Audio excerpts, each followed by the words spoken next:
Welcome to Bounce Back is Easy, India's only portal for motivation and mental health.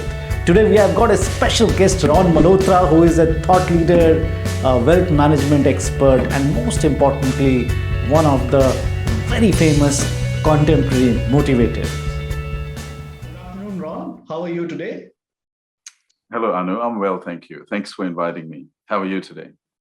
Very good. Thank you for asking, Ron. And really, we want to acknowledge the time that you're giving us in terms of sharing your perspective. So, without further ado, Ron, we would like to know about you, your life's journey in terms of, your growing up years, and the next 4 to 5 minutes, if you can share who is Ron to us so that we can understand more about you. Yes, certainly. So, Anu, currently in my life stage, I'm 44 years of age. I'm married. I have a 9-year-old daughter. I was born in New Delhi, India, and I lived there until my early teenage years. And then we migrated to Australia, which is where I have lived for the majority of my life, my grown-up life and my teenage life. I came from a middle-class background. My parents are working professionals, and when we were growing up in India, one of the things that I started to realize about myself was that I had some struggles in school, and one of the reasons was I found it very difficult to take interest in the structured learning that was being perpetuated through the school system. Back then, the determination was made that maybe I was not very intelligent, or maybe I had problem with compliance and obedience. So there was a number of years where I was considered to be quite rebellious because I pushed back on some of the education. And I had continued struggles even when I was in my early 20s. I did struggle to learn things because, I just at one point made the determination that maybe I was not academically inclined. Over the years, I realized, though, I'm actually a very passionate learner. I have a real obsession with acquiring wisdom, but for some reason, the way the conventional education system works was not suited to my personality. And since then, I have been on a quest to educate people on what do you actually need to know to be able to design a holistically successful life, where you are able to have everything from meaning, purpose, inspiration, great health, energy, and vitality, to also be having commercial success, status, prestige, influence, impact, and financial abundance. I was never interested in a single dimensional model of success. And I realized growing up, back then I couldn't articulate this thought like I can today, but I made the realization that how society perceives success is very one-dimensional. And it never really sat well with me. I always intuitively felt that success should be a lot more holistic. And I remember at one point thinking, I have never, ever seen even one individual in my life who was successful in all areas. And so my first question was, is it even possible? Is it possible for one individual to have everything? And if it is, how come I haven't seen any role model or any example of a human being that is holistically successful in all areas? Why is it that if a person is successful in their career, then typically they neglect their health, or if they have great health, they don't have money, or if they have money, they have poor relationships? Why don't we see people who are great at having peace of mind, great health, meaningful relationships, meaningful work, and financial success? So that became an obsessive drive for me to try and determine what is the real core reason why most people don't even ask this question. But even when they do, they never get to the point where they have constructed and designed a holistically successful life. So even though I was not academically inclined, because I was financially driven in my younger years, I ended up having a career in financial services, having worked for the largest investment companies in the world and the top 10 banks. And even though I was not formally educated back then, I had enough of a drive and common sense to understand that my career success is not really going to come from my formal education. It's going to come from the results that I produce for the business that I work for. So I was always quite pragmatic in my way of thinking. And because of that thinking, I was able to get to the top of the corporate world by the time I was 31. However, the issue was I was coming home and I was always having arguments with my wife. I was always feeling frustrated. I felt like something was missing, even though I had created career and financial success by the age of 31. What was missing was alignment. What was missing was depth. What was missing was meaning. And I wasn't inspired by what I was doing, even though a lot of people considered me to be quite successful. So my real education actually started from the age of 31, where even though I had done an executive MBA degree and I had done all the necessary education that I needed to thrive in the corporate world, and I did that quite late. I didn't do it like a lot of people in the early stages. What I did realize, though, was that I didn't feel educated.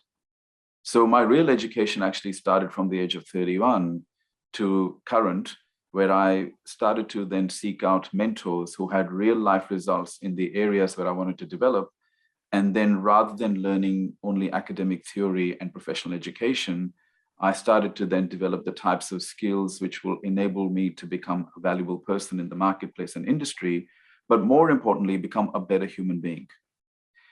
And since then, now I have been dissecting what I actually did to get to this point, and I'm on a quest to share some of my learnings and experiences with the hope that this is going to give people some new perspectives and cause a paradigm shift, which will then allow them to take better control of their life and what kind of legacy they want to leave for their families. Great, Ron. I think this is very powerful because all of us, struggle with balance, right? Either we are financially successful but mess around with our health, and or vice versa. You take care of all your basic intrinsic factors, but you don't have money. So what you are sharing is very relevant, especially for in the current ecosystem where people really, the demands have gone very high. The corporates are expecting a lot out of you. You have a lifestyle which doesn't support your longevity and sustainability in terms of well-being, and especially COVID has made it all the more complicated, where we are really not meeting people. So we are very keen to hear about your research. I think what this can add so much more value for people to really know how to balance between the intrinsic factors, health, relationships, maybe well-being, spiritual quest, vis-a-vis financial independence, career success, business success. So we would love to know more about it, Ron. Well, thank you. And I think for me was every time I look at a problem, the first thing I always ask myself is, what is the root cause of this problem? Why does the problem exist in the first place? So right now we have a problem. And what is the problem? The problem that we have today is that we have globally 7.8 billion people, and 4.5 billion people have zero net worth. But even those people, and I'm not saying that life is only measured by financial net worth. I understand it's not. There are other criteria that you can apply to evaluate somebody's quality of life. But let's talk about meaning and purpose and happiness and fulfillment. Even on those factors, the vast majority of people would tell you that they're not happy, they're not fulfilled, they're not inspired. The Bharat Institute of Consciousness has done several studies and found that 90% of people globally are operating at low consciousness, 90% of the human population. If you look at any of the work that's been done by Dr. David Hawkins around human consciousness, he also echoes the same sentiment. He says there are 10 to 20% of people who are actually aware and enlightened and awake, and the vast majority of people are sleepwalking their way through life. And so that's part of the reason is that there are three core elements we believe that are missing from the education system. The first is the mastery of self. And mastery of self means understanding who you are, what you are. So we say that we're a human being, but what does that actually mean? What is a human being, and how are we different from animals exactly? Is it just intellect, or do we have other capabilities as well? Understanding our own thoughts, emotions, and behaviors. Understanding what we want. So all of this constitutes mastery of self, and understanding how our mind works. So if you actually look at the most powerful part of our psychology and spirituality, it has been completely removed from the education system. So most people who know how to do a job, they may be very skilled at doing a job. They may be very good at making a living. But when it comes to understanding life and mastering life, they have no idea. When it comes to understanding themselves and mastering themselves, they have no idea. So we literally now have almost a pandemic in a way of hundreds and millions of graduates and professionals who are good at doing a job, a specialized job, but don't know anything about themselves and don't really know how to navigate through the complexities of life. Because the understanding and mastery of self is not something that's part of the traditional educational curriculums. The second important thing that an individual needs in order for them to be successful in life, we believe, is an understanding and mastery of business and financial fundamentals. The reason is very simple. We live in an economic world. If you do not understand how business works and how money works, you are going to struggle. And one of the things that people assume falsely is just because you know how to make money, it doesn't mean that you know how to keep money and grow money. They're two different skill sets that are not taught in schools and universities either. We teach people how to make money to survive. We don't teach them how to grow money to thrive. Okay, so there is a significant difference. So understanding and mastery of business and financial fundamentals is also not taught, which is why the rate of innovation, disruption, creation is very low globally. The problems around social justice, the problems around political systems, organizational change, they still remain because the vast majority of people who are educated through the education system would much rather follow an existing system than create something new in the world. So the education system predominantly focuses on what we call low order thinking, reasoning, analysis, and memorization. It doesn't teach us high order thinking, evaluation, imagination, and creation, which is why you'll see that there is an emphasis in a lot of cultures and societies to push young people, youth, into, hey, go and get a degree, then go and work for a corporation and do that for 30 or 40 years. And hopefully you retire comfortably with a European car, a nice house, and you can have the occasional holiday in Disneyland, and people will think you're successful. Well, we know that that's not the case. If you look at Gallup polls, which are some of the most extensive polls that are done on employee engagement, they estimate between 75 to 80% of employees are unhappy at work and disengaged. So that is a real indication of the failure of the education system. On top of that, if you actually look at the number of millionaires globally, the number of millionaires globally is estimated to be between 46 million to 49 million globally. If you actually divide that by the world population of almost 8 billion people, it's not even 1%. So not even 1% of people globally become millionaires. Now, why is it important to become a millionaire today?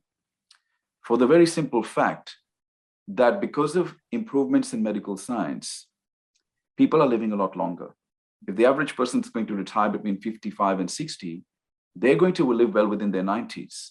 So if they don't understand how to create wealth, they are going to depend on the system. They're going to depend on their families and the government, putting even more pressure on the economic system. And the vast majority of people will never become millionaires because they've learned how to make a living, but they have not really learned how to create wealth. So financial responsibility and advocacy is not taught. And the interesting thing about this is that why we go to school is so we can go to university. Why do we go to university? So we can get a job. Why do we get a job? So we can make money. And yet money is not taught in schools and universities. It's quite bizarre when you really think about this, that how can you push people in the money game? And everyone's in the money game. If you have income, expenses, and you pay tax, you're in the money game. So you're in the money game, but you don't understand the rules of money, and you don't know how to read the scoreboard of money. Can you win that game? It's a mathematical certainty that you can't. I mean, you think about a game like cricket, for example. Imagine you're a really good batsman, but you don't know how the rules of the game work, and you don't know how to read the scoreboard. Even if you're a good batsman, you still can't win the game without understanding the rules and without reading the scoreboard. The vast majority of people who are going through the conventional education system, and the goal is to become a professional, don't know the rules of money and wealth and do not know how to read the scoreboard, meaning they don't know how to evaluate their own net worth balance sheet. Therefore, it is almost a mathematical certainty that despite the fact that they may be very good at their job, like a really good batsman, they're still not going to win the game because they don't understand how the business and money world works. And typically when I'm advocating these type of ideas, I get attacked a lot by a lot of young professionals who say, well, money's not everything, Ron. But they're missing the point. I never said money is everything. What I'm actually saying is taking financial responsibility for your life to minimize dependence on the system, especially after you spend all these years getting a job and getting a degree. I mean, how come people are not even thinking about this? So as I said, the first part is mastery of self. The second part is mastery of business and financial fundamentals. And the third element we believe that a person needs to become successful holistically is an understanding and mastery of spiritual principles. Spirituality is a lot more than just religion. And when you understand spirituality, you actually understand the complexity of what it means to be a human being. Because really, human beings are very powerful, not only from a psychological perspective, but they're more powerful from a spiritual perspective. But the academic education system is built in such a way that it disapproves of anything that has to do with, that can't be validated by science. Mind you, science has already validated a lot of the things around the fact that our consciousness has energy, our thoughts have electric energy, our emotions have magnetic energy. But for whatever reason, science doesn't want to acknowledge that. So we have human beings who have a bachelor's degree, a master's degree, sometimes a doctorate degree. But when it comes to understanding their own power, understanding how the world works, understanding the physical and the metaphysical, understanding the energetic nature of human beings, understanding the power of self-healing, understanding our obligation to the world, they have zero knowledge in that area either. So when you construct an education system where you teach people to specialize, because specialization was a byproduct of the Industrial Revolution, and if you actually really know, if you ask what specialization means, in very, very simple words, specialization means knowing a lot about very little. Okay? One of the problems of specialization is that, let's talk about the advantages of specialization first. The advantage of specialization is when a human being is specialized, they can make a lot more money for their employers. Okay? You can make a lot more money for your corporate bosses, your political bosses. If you work for the government, you work for corporations. You know, typically, let's face it, when the Industrial Revolution happened, the factories were actually owned by entrepreneurs, capitalists, and investors. And they wanted to train the workers to come and work for them to make them rich. When we went from the Industrial Revolution to the information age, it was the same thing, except that instead of getting blue-collar workers, they wanted white-collar workers. So, you know, I remember when I was young, everybody wanted to be an engineer, lawyer, management consultant, doctor. You know, it was the dream. And especially when you come from the subcontinental culture like us, where there's a lot of scarcity and a lot of fear around money and a lot of fear around failure, you know, and our parents were born in the Industrial Revolution, and they still carry that fear inside of them. So they trained us to say, you know, well, you're a nobody unless you're a doctor, management consultant, lawyer, scientist. You need to be one of these white-collar workers.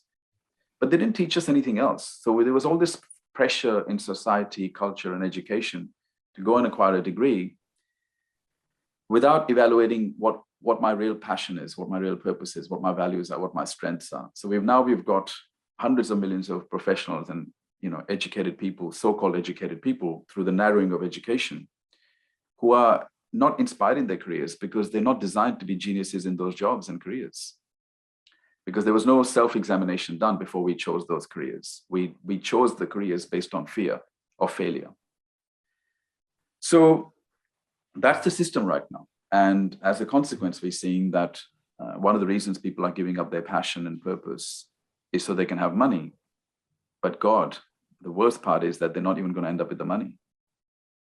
What a failure of the system. See, if let's just say a person compromises on their passion and purpose and says, it doesn't really matter, all I want is money, and they end up with millions of dollars, fair enough. Okay, it's a choice you made.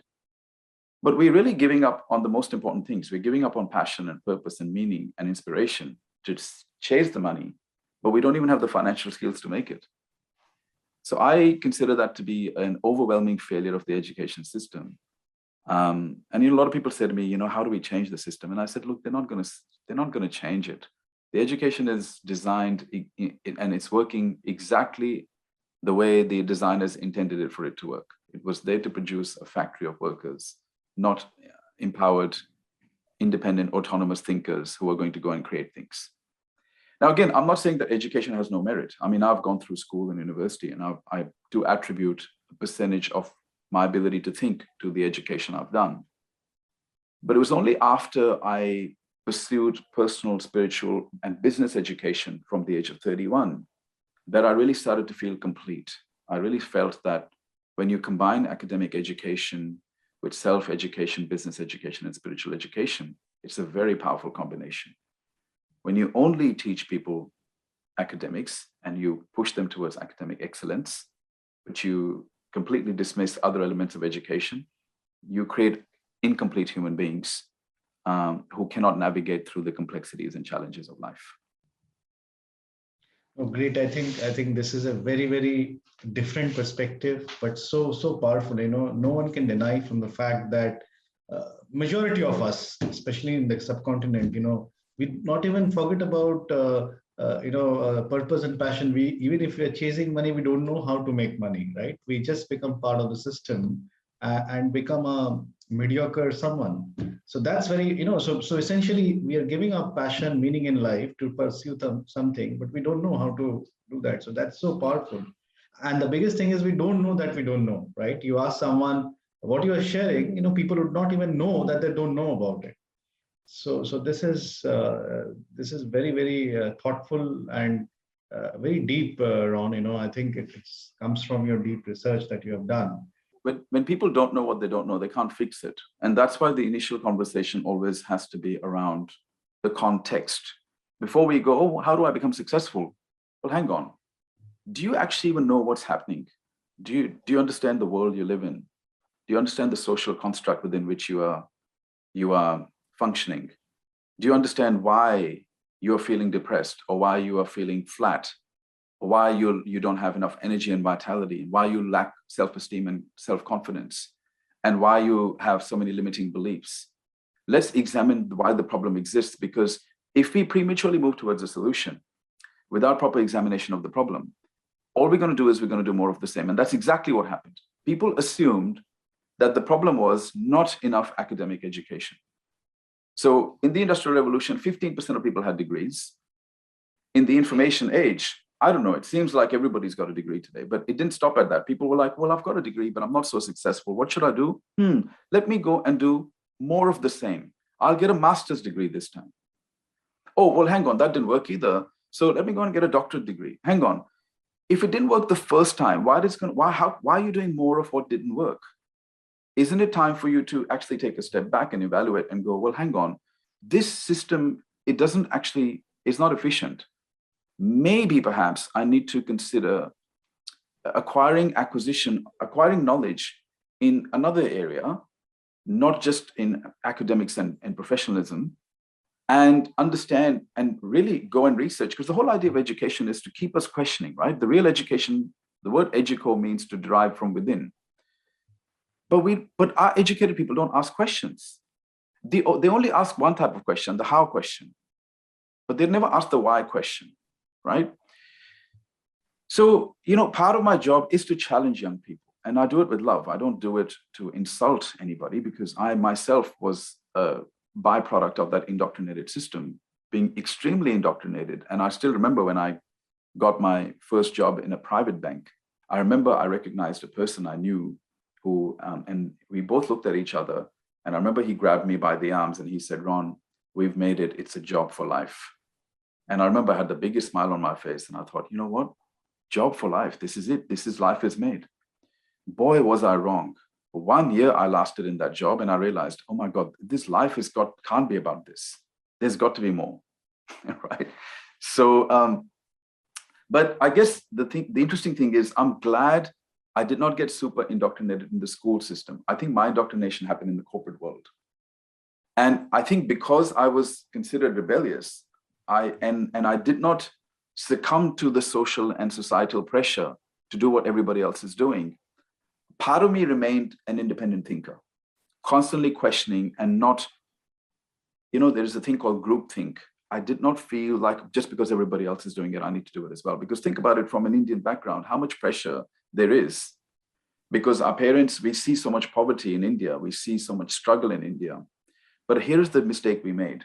We confused literacy for education, right? And we never made the distinction between information and wisdom. We didn't. Right. And so I realized that, we're not saying that don't go to school and university. Absolutely, go and do it. There is merit.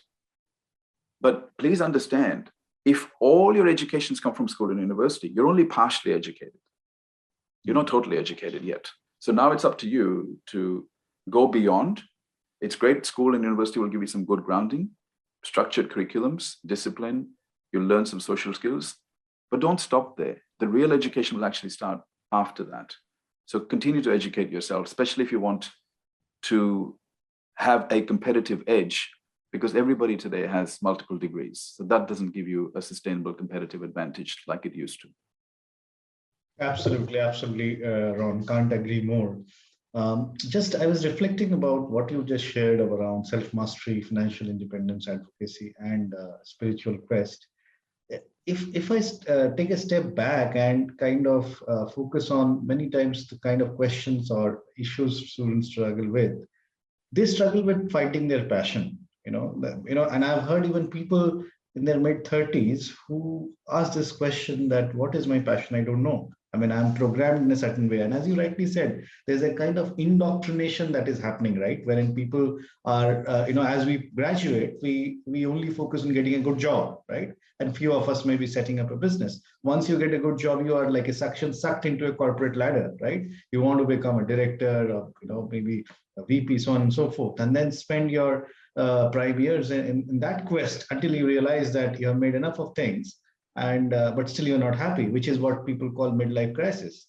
So the question is, irrespective of the age and the background, what should one do to really find one's passion, one's calling, or whatever we may call it? Because once my North Star is fixed, only then can I think about how do I go there, right? But how do we know what's my North Star or someone's own North Star? Yep. Great question. First of all, we need to ask ourselves, why is it that in the emerging economies and developed world, which is predominantly African countries, Asian countries, and South American countries, the quest for passion is not encouraged? Well, the reason it's not encouraged is because it was very impractical. Because if you actually look at the life expectancy of people in India, 100 years ago, it was 25. I don't know if you know this. You can Google it. So the life expectancy of an Indian 100 years ago was only 25 years. Why? Because wars, famine, disease, it's about survival back then. When life is about survival, passion is, it's like a fantasy. We don't have time to think about passion. Get on with the job. We need to pay. We need to eat. So what happens is when you are living in a world of scarcity and there are threats to your life, you are not going to have this lofty vision of the future. You don't become telescopic, you become microscopic, right? It's not about what we're going to do in 5 years. It's not about legacy. We need to eat today. So go and do a job and don't talk to me about passion, you idiot. So that's the kind of, parental, and you understand why that exists. But we're no longer in that world, but we still carry that fear, right? So what we're doing now is we are saying to kids, this whole notion of pursuing your passion is for spoilt Westerners. It's not for Indians. And, don't worry about this. It's a romantic notion. You're going to fail. Be realistic, be sensible, be practical. That's the advice from parents and culture. You understand why. And I partially agree with it. I think the quest for blind passion, this love with your own passion, is not actually going to make you successful. What will make you successful is the identification of passion, and you use the passion to solve somebody else's problem for a profit. Passion, problem, profit. Not this romantic, because pursuing your passion is actually quite selfish. But using your passion, identifying your passion, and then using it to solve somebody else's problem would result in you not failing with it. The people who, for example, you hear about these stories of a musician or an author, they blindly ran after their passion and then they failed. And those stories scare the parents. Yeah. So the parents' intent is positive. They don't want their children to fail, but they're operating from fear. But those authors and musicians who didn't make it, they didn't make it because they were selfish, meaning they just blindly ran after their passion. But your passion is not supposed to be for you. Your passion, you're supposed to use your passion and package it in such a way that it solves somebody else's problem. And when you do that really well, you can profit from it. So what we did was we made the mistake of looking at some examples of people who pursued their passion and failed, didn't ask ourselves why they failed. We attributed their failure to the pursuit of passion rather than their inability to solve somebody else's problem with their passion.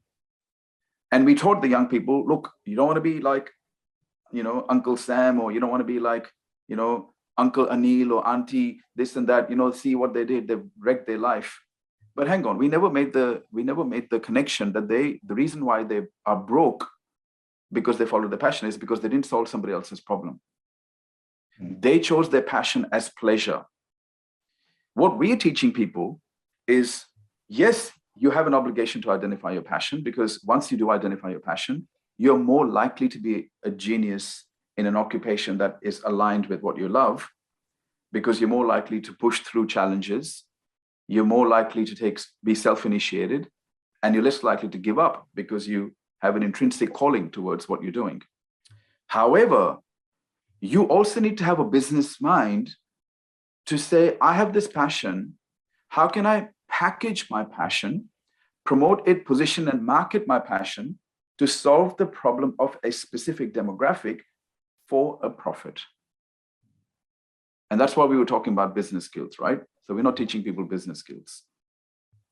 So that's where the magic happens. When we can have a young person identify what they're passionate about, but we can then train them on understanding business skills, that yes, your passion is not just for you. Your passion needs to be shared.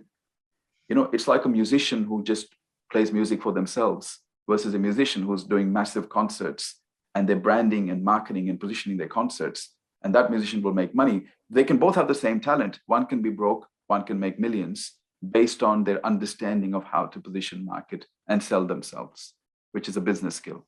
And I think that's the part that's missing. So we don't want to discourage young people from pursuing their passion. We want to discourage them from using their passion for self-pleasure, right? But we want to encourage them from pursuing it and then packaging it, because I'm doing exactly what I'm passionate about. And one of the things I realized, and there's been studies done on this, people can find careers that are either in their zone of incompetence, zone of competence, zone of excellence, or zone of genius. If you've got a career where you're not very competent, your life is going to be miserable. You're going to come home, you're going to reach out for that bottle of alcohol, you're going to have affairs on your partner, you're going to have fights because you're unhappy, because you spend 50% of your time at work. And when you're at work, you're finding no meaning, no inspiration. And you're doing work that you're not even designed to do, because none of us are good at everything. That's what we call zone of incompetence. Some people settle for a job that is in their zone of competence. They're okay at the job. They know how to do the job, so they can do it. Third type of people are people who are doing stuff that they're very good at. That's their zone of excellence.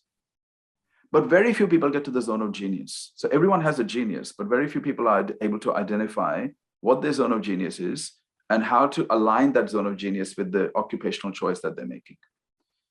Naturally, the people who are able to tap into their zone of genius and align their occupational choice to their zone of genius, they have a lot of fun in life, because not only are they doing something that they're naturally good at, by putting effort and time into what they're naturally good at, they'll make more traction in 2 or 3 years compared to somebody who's in their zone of competence or zone of incompetence for 20 years. When that happens, life is good because you're doing what you love. Now, and here's the other thing as well, when you're in love with what you do, you are vibrating at a much higher frequency. Spiritually, you're alive. You're doing something that has meaning. Your immune system gets better. So it actually has implications for your health. You become more productive. Your performance increases. And that has a positive flow-on effect in other areas as well. And of course, because you love what you do, you have no problem in working 15 hours a day. And when you work 15 hours a day doing what you love, there's a higher probability that you're going to become great at it. And when you become great at it, you can command the remuneration that you want. But this idea, this concept seems so foreign to people because of the years of indoctrination, that when you talk to people like this, their eyes may lit up for a few minutes, but then after that, they'll go back and do what they've always done. because they don't actually believe this can work. You can see, because beliefs are formed after repetition of a thought over and over and over again. So Ron Malhotra comes in and gives you a new concept. You're not going to embrace it. It sounds good, but you're not going to believe it yet, because you believe what you've been told for so many years. You're not going to, that belief is not going to just go away, right? But that's what we say. And it's not just about passion. We actually say, if you can identify your passion, your purpose, your values, your strengths, and your zone of genius, wow. And then you align your occupational choice with that. For example, I've done a lot of work on myself. When we talk about self, when you remember I was saying mastery of self, I did a whole heap of personality tests. I know my top 3 values. I know my strengths. I know my zone of genius. And what I did was I sat down and I strategically said, I need to leave the corporate world.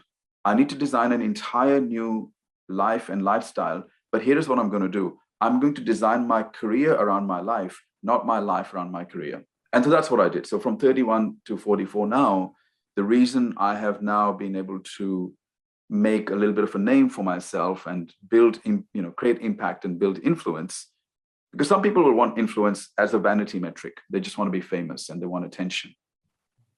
And it's nice to be famous and nice to get attention. But the reality is, for me, it was about, I want my career to revolve around my life, not my life to revolve around my career. And is it possible to do that? Now, I have looked, when I look at my parents and look at their friends and I look at all the people I've known my whole life, one thing I realize is the vast majority of people don't know how to think.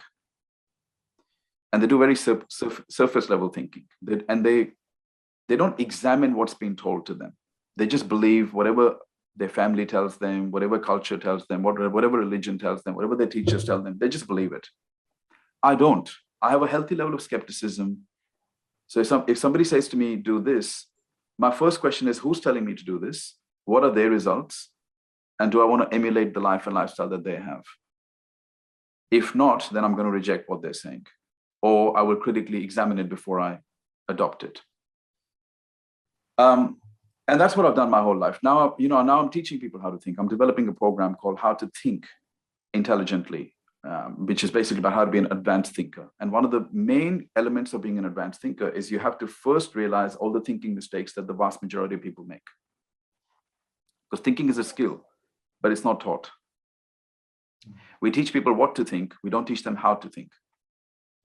And when you start to understand the way we think and how we think, your thinking goes to the next level of consciousness. You can start to see possibilities where other people see problems.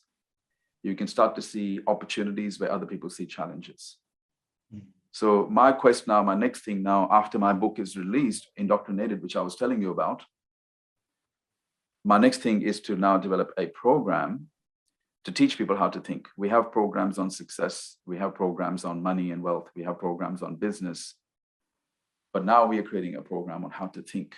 It's one of the hardest skills. And one of my favorite writers, George Bernard Shaw, he said, 2% of people think, 3% of people think they think, but 95% of them would rather die than think. Now, why would he say something like that? I mean, doesn't everybody think? Not according to George Bernard Shaw. He said most people don't think. They just regurgitate the thoughts that have been given to them through parental conditioning, societal conditioning, cultural conditioning, and they keep repeating that. They don't think new thoughts. But that's where magic happens, because as human beings, we have the capability to create. Other species don't have that. But even though we have it, 90% choose not to use that capability to create. They use their thinking to follow, not to create. And that's why even in India, which has got so much talent, what somebody was telling me, India has 650 or 700 million people under the age of 40. Obviously, a lot of them are well educated. But India is being called the startup capital of the world. But how many startups are actually becoming successful? And why is India not dominant on the international stage? Why is it that the only people that have international profiles are politicians, cricketers, actors, musicians, and a few billionaires? Handful, but there's about 170 billionaires that come from India out of 2,210. But what about the hundreds and millions of graduates? Why are they not showing up as executives, thought leaders, industrialists, entrepreneurs, investors on the global stage? Why are we not hearing about them? So, and that problem is not going to get fixed as long as we keep indoctrinating people and convincing ourselves that we're educating them, we have to educate them as well. And that means that they have to, they have to think beyond academics and professional education. So Ron, again, I can't fathom the depth of what you are sharing, and it's so much very practical. And you mentioned those 5 things, and one of them you said is zone of genius. And as we all probably agree that everybody would have some zone of genius, right? Apparently, however foolish he or she may appear, but everyone has something they are really good at, or where they really are stand out. So can you throw some little bit more light of how can one find their zone of genius? Because again, as a typical, especially in a developing world like India, people are so much distracted by social media, so other things that you mentioned the word, they reverberate the thoughts, right? They just process the existing thoughts rather than really thinking. So first is the amount of distractions people are subjected to. The second is the conditioning that happens. So social conditioning, where people are so much bothered about what their friends are doing, what the cousins have done, so on and so forth, and they're so much inclined to compare and take a decision which is not around their zone of genius or geniosity. So how do one, what are the things, very briefly, how do one really identify their zone of genius? Yeah, that's a great question. We take our mentees through a number of activities and exercises for them to start. And the main purpose is to go inside rather than going outside to seek the answers. So go inside. So for example, a few questions that we will ask them is, as a child, what were some of the things that you did that were completely in your element? Question number 2, we ask them, think about some of the most joyful times of your life. What were you doing? Question number 3, where do you spend most of your time and money without being pushed by being motivated by anyone else? Where do you naturally and independently spend your time and money? Number 4, what are the things that you talk about so much that you lose all concept of time? You forget to even drink water. Number 5, we get them to do an activity. We ask them to have no preconceived ideas in their mind and walk through either a library or a bookstore. And we ask them just to walk through the books without any preconceived ideas, without intention to buy, and see what are the top 10 books that jump out at you. And we ask them to take a picture of the cover and a picture of the contents page. Because there is a saying that we don't pick books, books pick us. As an example, when I was young, I was never fascinated by actors, or I was never fascinated by sports people like a lot of young men are. But I do remember now when I went through this exercise, when I was going through, because I didn't know who I was up until my early 30s. I remember, when I was reflecting back, I remember that when I was a child, anytime anything came on television about Gandhi or Martin Luther King, if I was walking past the television, I would just stop and listen. And I don't know why I wanted to do that. There was no conscious thought. It was just that something about those people really appealed to me. So when I started to look back at that, and I started to realize that I was massively inspired, not by actors, not by athletes, not by musicians, even though I had a lot of respect for them, I was massively inspired by people who created movements. And so you have to really observe your own patterns, behavioral patterns. You have to observe your behavioral patterns and see. So when you go through a library or a bookstore and you pick up the random books that are jumping out at you and capturing your attention, it's telling you a story. You have to think, why this book? Why? For example, I will never read a book by Elon Musk. It doesn't interest me at all. I really respect his achievements, but nothing he talks about, nothing he does is inspiring to me. Naturally, right? I'm not inspired by it. You, on the other hand, may be naturally inspired by a few people, and you have to ask yourself why. So one of the questions that we ask people is, who are the top 5 people that you admire the most and you'd like to be like, and why? What is the common quality that those 5 people have? What we're trying to do is we're trying to get people to reflect internally rather than source answers externally. Because you have a sense of knowing. We have a sense of, it's called the 6th or the 7th sense. The Columbia Business School did a whole study on the 7th sense. As human beings, the problem is our education system makes us overly reliant on people of authority to seek answers. And it discourages us from self-reflection, and it discourages us from experimentation. which is an important part of trying to determine your zone of genius, your passion, and your purpose. So, in fact, I find that pretty much all the behaviors that are encouraged in the school system are punished in the real world. Conformity is encouraged. Okay, conformity is punished in the business world. If you like everybody else, you're going to be punished. Self-expression in the school system is discouraged. Self-expression is highly encouraged in the real world, because if you're self-expressive, you're more likely to self-promote and build your own personal brand, right? So, I have in my book, Indoctrinated, I've listed a number of behaviors that are discouraged in the school system that are rewarded in the real world, and the behaviors that are encouraged in the school system that are punished in the real world, right? Now, I don't know, I'm not saying that it's every part of the school system has been deliberately designed this particular way, but it's very hard for somebody to come to me and make a case and give me any convincing data and research on how education is creating empowered, independent, wealthy thinkers who are going to create something in the world. Research and statistics are telling us that's not the case, right?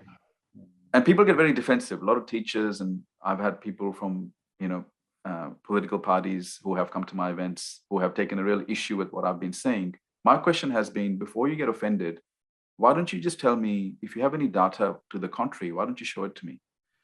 And they only have one thing. Education's brought a lot of people out of poverty. Okay, yeah, I get that. So are we going to continue to is that the benchmark? Like, was that it?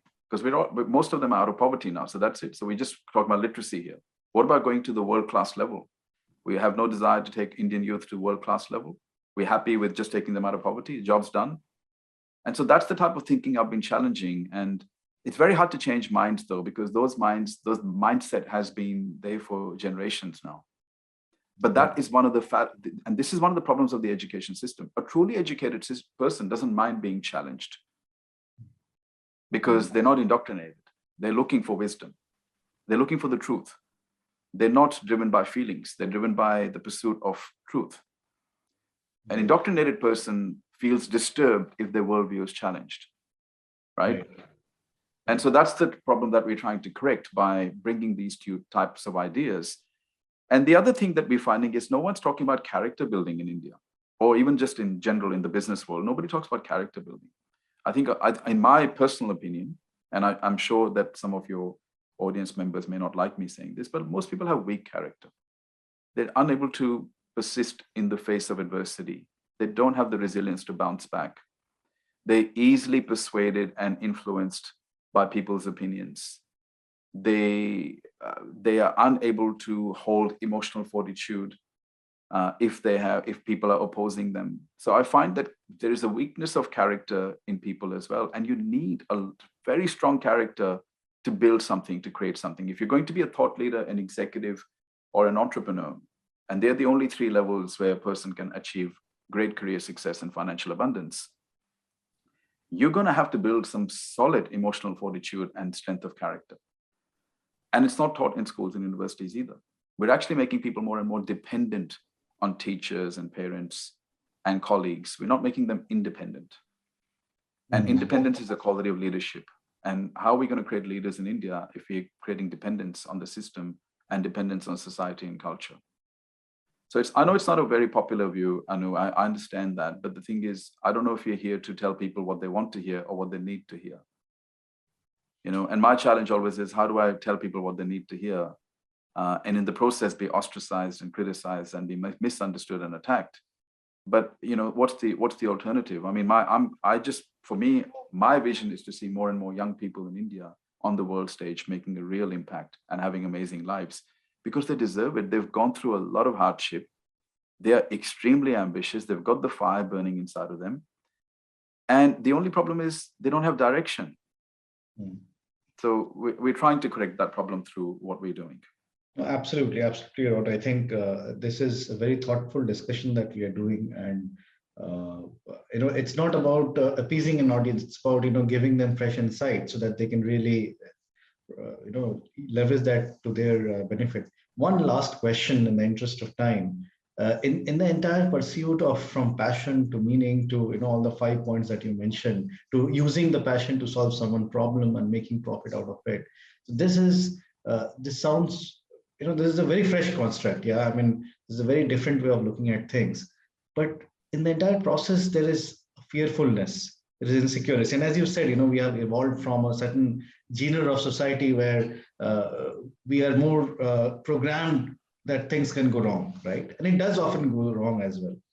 So how do one manage their fear? How do they take calculated risk in their pursuit? Because while all of these, this is a journey, right? I mean, this may take years, for one to evolve internally as well as extrinsically show tangible changes. So in that process, there is something which will always bother individuals, right? It's always safer to join a corporate, and I grow the ladders and make money, and my friend is going to States, this and that, and all those jazz. How do one stop from getting carried away by those contrary thoughts? And Anu, you're asking really good questions, which demonstrates your own ability to reflect deeply. First of all, let's forget the notion that there is safety in jobs. There isn't. I mean, the pandemic should have now proven it. And if it hasn't, somebody said to me, job means just over broke.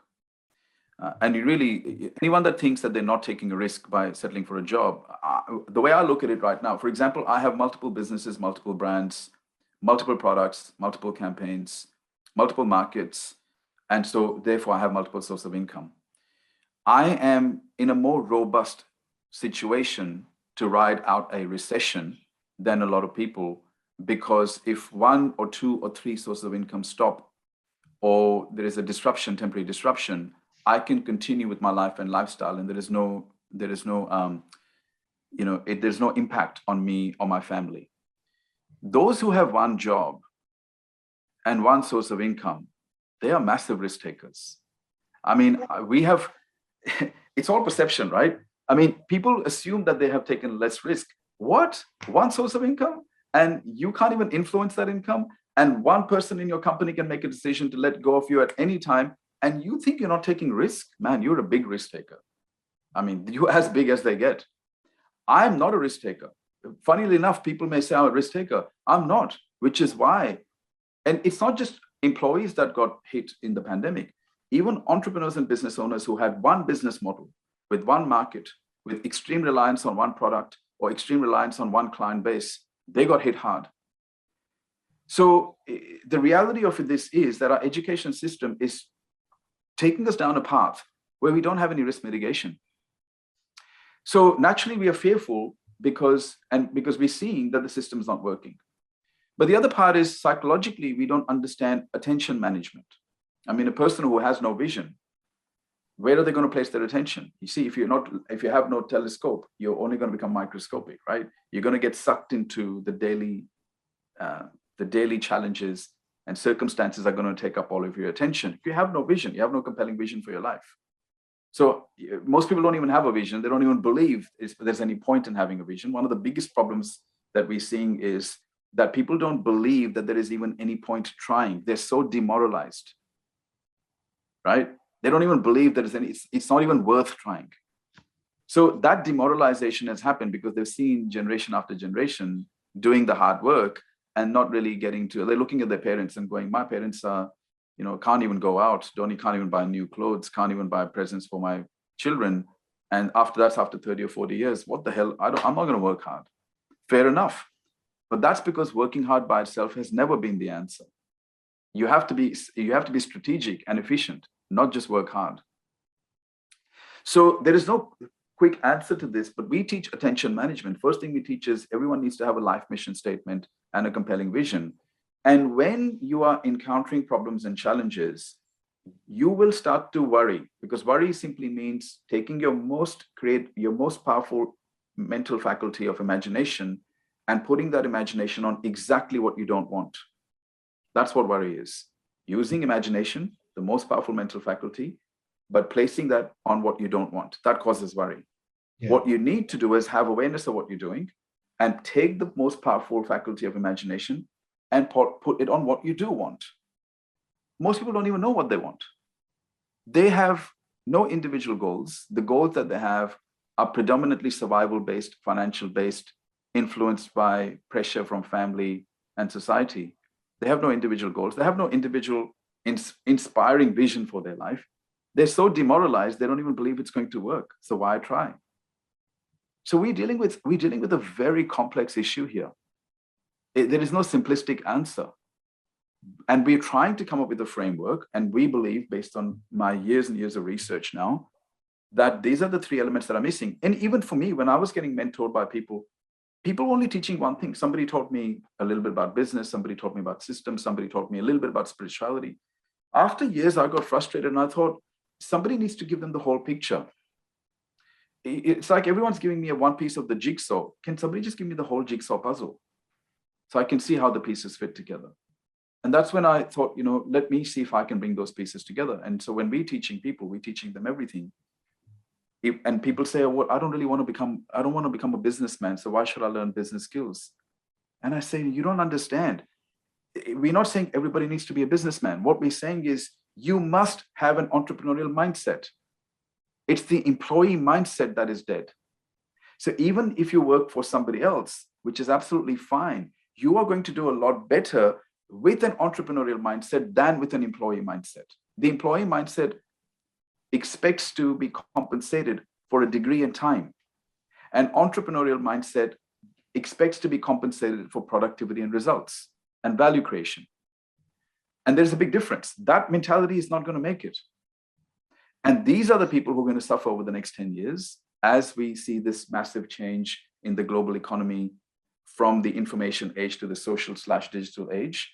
And we see this move from white collar labor towards automation, outsourcing, and artificial intelligence. Just like a lot of blue collar workers were hit when factories came out and white collars were the winners when corporations came out. Now, what I believe is going to happen is the white collar workers are going to be the biggest losers because they can't adapt. So again, we're seeing history being made. And every time there is a massive shift, there's winners and losers. The winners are going to be the ones who understand the context, are adaptable, and can upskill themselves fast and stop going back and doing the same thing that hasn't worked, and can apply some autonomous and independent thinking to bring something fresh to the world. And the time's already here. The pandemic is just going to accelerate that even faster, but it's interesting to me. And I'll give you one example of this. LinkedIn, for example, is a social platform, a professional social platform for professionals. It's estimated that there are over 700 million people who are on LinkedIn. LinkedIn themselves said only 3 people are active users out of 700 million. Now, what is that? 0.5%? This is the greatest opportunity.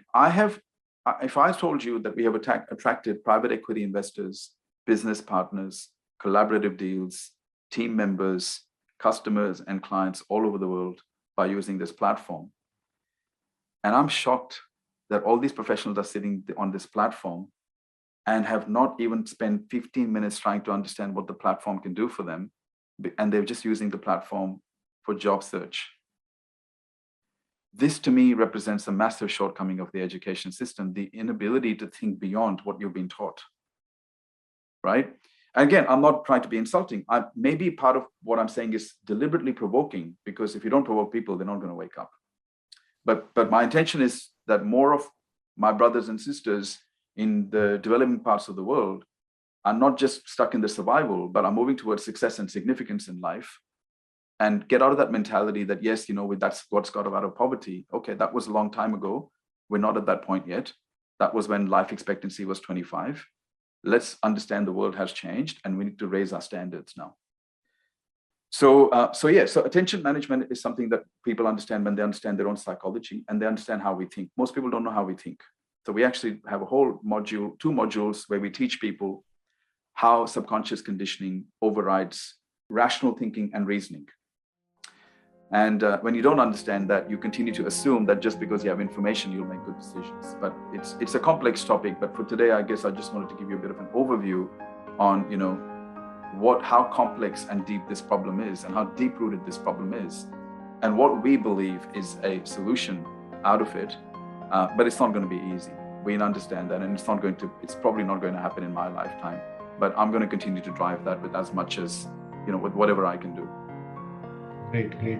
Thank you very much, Ron. I think I can't thank you more with the depth of the sharings that you did. It just truly shows it's a testimony of the kind of research you've probably done, and it's so very practical, right? And what I see is, it's a very good bridge between theoretical concepts we keep reading or hearing and the practicalities of life. So, thank you very much, Ron. You're No, it's my pleasure. No, thank you for being so receptive, and you've asked some really good questions, and I'm glad that you were able to elicit the right responses from me. So thank you. I appreciate the opportunity, and I would just encourage people who've heard this, let me know what you think. You may have questions. There may be things that I have said that have disturbed you or challenged you. But before you emotionally react to what I've said, spend a little bit of time analyzing what I've said and evaluate what I'm just saying. Yeah, because sometimes the truth can be blunt and it can be brutal. But we can't put feelings above the truth. We always have to put facts above feelings. And the fact is that there are some problems in the world, but the good news is there are solutions, but they're not going to be straightforward. But collectively, like people like yourself and the initiative that you have, and more people coming and having this dialogue, because it's been suppressed in the past. We're not encouraged to even have this dialogue. So I think the fact that we're having these conversations in this dialogue and more people can participate means that hopefully the truth gets out more and more. And before we can get to the answer, at least let's raise some more questions. And that's what we're doing. So thank you very much. Thank you. Thank you. Have a nice day, Ron. Thank you very much. Thank you, Anu. I appreciate that. Thank you.